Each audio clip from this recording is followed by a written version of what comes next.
Hello friends, என்னோட பேர் Hemamalini. Welcome to Malini's dhaba. இன்றைக்கி நம்ம சேனலில் வெரைட்டி ரைஸ் தான் பார்க்க போகிறோம். வழக்கமாக நம்ம சாம்பார் சாதம், தயிர் சாதம், ரசம் சாதம் இந்த மாதிரி ஏதாவது ஒன்று தான் செஞ்சு சாப்பிட்ருப்போம். ஆனால் இன்றைக்கி ரொம்ப டேஸ்ட்டாக, அதே நேரத்தில் காலையில் கொஞ்சம் கூட டென்ஷனே இல்லாமல் 10 நிமிஷத்தில் வெறும் ஒரே ஒரு பாத்திரத்தை யூஸ் பண்ணி எப்படி வத்த குழம்பு செய்கிறத இந்த வீடியோவில் பார்க்க போகிறோம்.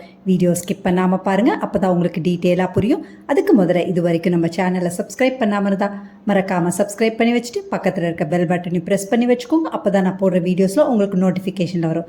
வாங்க வீடியோவுக்கு போகலாம்.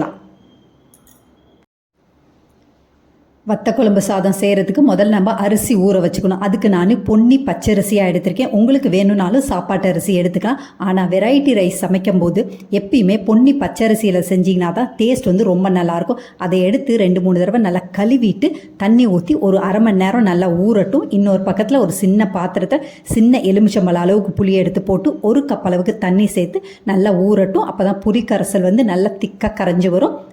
இப்போ அரை மணி நேரம் ஆயிடுச்சு. நான் ப்ரெஷர் குக்கரை அடுப்பில் வச்சுருக்கேன். 4-5 டேபிள் ஸ்பூன் அளவுக்கு தாராளமாக எண்ணெய் சேர்த்துக்கோங்க. நல்லெண்ணெயாக சேர்த்துக்கோங்க. வத்த குழம்புக்கு நல்லதான, ரொம்ப டேஸ்ட்டாக இருக்கும். இதில் 1 டீஸ்பூன் அளவுக்கு கடுகு, 1/4 டீஸ்பூன் அளவுக்கு வெந்தயம் சேர்த்துக்கோங்க. இதெல்லாம் நல்லா பொரியட்டும்.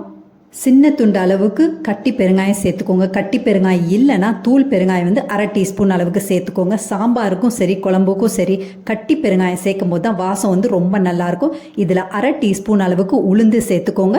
3 காஞ்ச மிளகாவை நல்லா கிள்ளி போட்டு சேர்த்துக்கோங்க. ஃப்ரெஷ்ஷான கருவேப்பிலையாக 2 கொத்து எடுத்து நல்லா ஆஞ்சி சேர்த்துக்கோங்க. இது நல்லா பொரியட்டும். அதுக்கு பிறகு 10-15 சின்ன வெங்காயத்தை சேர்த்துக்கோங்க. சேர்த்துட்டு நல்லா வதக்கி விட்டுக்கோங்க.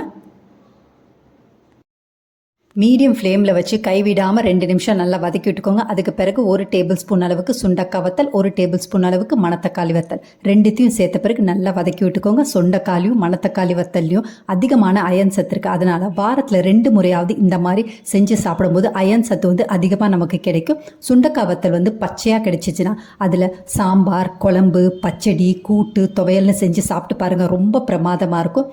2 வத்தலையும் சேர்த்த பிறகு 2 நிமிஷம் நல்லா கலந்து விட்டுருங்க. அதுக்கு பிறகு ஃப்ளேமை லோவில் வச்ச பிறகு மசாலா பொருட்கள் சேர்த்துக்கலாம். அப்படி இல்லைனா மசாலா பொருட்கள் கருகிரும். இதில் 2 டேபிள் ஸ்பூன் அளவுக்கு சாம்பார் தூள் சேர்த்துக்கோங்க. 1/2 டேபிள் ஸ்பூன் அளவுக்கு காஷ்மீரி மிளகாய் தூள், கலருக்காக தான் சேர்க்குறது.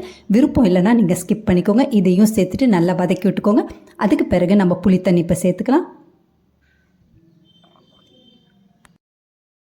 இதில் 1/4 டீஸ்பூன் அளவுக்கு மஞ்சத்தூள் சேர்த்துக்கோங்க. மஞ்சத்தூள் சேர்த்த பிறகு நம்ம உப்பு செக் பண்ணிக்கலாம். ஏற்கனவே நம்ம உப்பு போடாமல் தான் சமைச்சிருக்கோம். ஏன்னா சுண்டைக்காலியும் சரி மணத்தக்காளியிலையும் சரி அதிகமாக உப்பு இருக்கனால நான் உப்பை போடாமல் தான் இருந்தேன். இப்போ நம்ம உப்பு செக் பண்ணிக்கலாம்.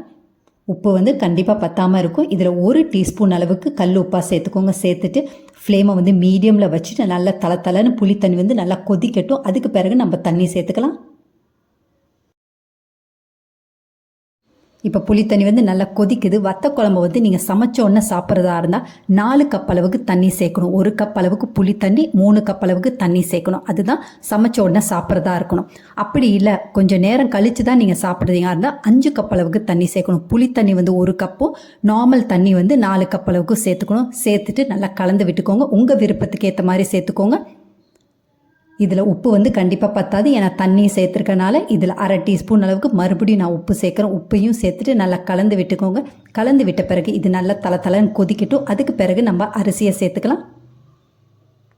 தண்ணியெல்லாம் நல்லா வடிச்சிட்டு அரிசியை சேர்த்துக்கோங்க. புழுங்கல் அரிசியில் வெரைட்டி ரைஸ் சமைக்கிறத விட இந்த மாதிரி பொன்னி பச்சரிசியில் வெரைட்டி ரைஸ் செஞ்சால் டேஸ்ட் ரொம்ப நல்லாயிருக்கும். முக்கியமாக இந்த மாதிரி சாம்பார் சாதம், ரசம் சாதம், தயிர் சாதம், வத்த குழம்பு சாதம்லாம் ரொம்ப பிரமாதமாக இருக்கும். ஏன்னா அதிகமாக தண்ணி ஊற்றி நல்லா கொலைய வேக வச்சு தான் நம்ம சாப்பிட போகிறோம். அதனால் டேஸ்ட் ரொம்ப பிரமாதமாக இருக்கும். ட்ரை பண்ணி பாருங்கள். அரிசியும் சேர்த்த பிறகு நல்லா கலந்து விட்டுக்கோங்க. கலந்து விட்டுட்டு ப்ரெஷர் குக்கர் மூடியும் போட்டு வெயிட்டை போட்டு ஹை ஃப்ளேமில் வச்சு 5 விசில் வர வரைக்கும் வெயிட் பண்ணுவோம். அதுக்கு பிறகு அடுப்பை ஆஃப் பண்ணிடலாம். வத்த குழம்பு சாதத்தோட பீன்ஸ் அல்லாட்டி கோஸ் தேங்காய் பூ போட்டு பொரியல் ரொம்ப டேஸ்ட்டாக இருக்கும். பீன்ஸ் தேங்காய் பூ போட்டு பொரியல் நம்ம சேனலில் ஏற்கனவே அப்லோட் பண்ணியிருக்கேன். கீழே லிங்க் கொடுக்குறேன், பார்த்து தெரிஞ்சுக்கோங்க. அதே நேரத்தில் அப்பளம் இல்லாமல் வத்த குழம்பு சாதம் டேஸ்ட்டாக இருக்காது, சாப்பிட்ட திருப்தியே இருக்காது. அதனால் நம்ம அப்பளத்தையும் பொரிச்சிருவோம்.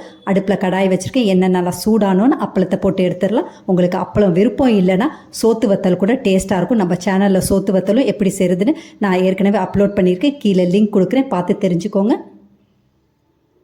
ஒரு பக்கத்தில் அப்பளம் பொரிச்சு ரெடியாக இருக்குது, இன்னொரு பக்கத்தில் ப்ரெஷர் குக்கரில் வந்து ப்ரெஷர் வந்து நல்லா ரிலீஸ் ஆகிடுச்சு.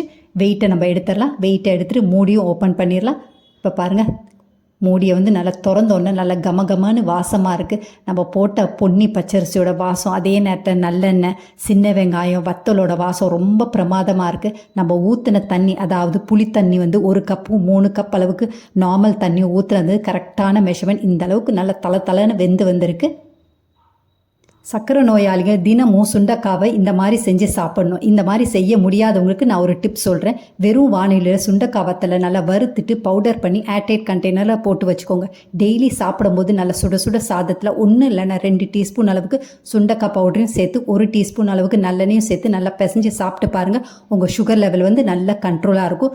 நெய் வந்து 1 டீஸ்பூன் அளவுக்கு இந்த மாதிரி நல்லா ஊற்றி பிசைஞ்சு சாப்பிட்டு பாருங்கள். அப்பளம் பொரியல் வச்சு சாப்பிட்டு பாருங்கள். ரொம்ப பிரமாதமாக இருக்கும். இதே மாதிரி அளவுகளோட நீங்களும் செஞ்சு பார்த்துட்டு எப்படி இருக்குன்னு கமெண்ட் பண்ணுங்கள். பிடிச்சிருந்தா இந்த ரெசிபியை உங்கள் ஃபேமிலி ஃப்ரெண்ட்ஸோட ஷேர் பண்ணுங்கள், லைக் பண்ணுங்கள், சேவ் பண்ணி வச்சுக்கோ.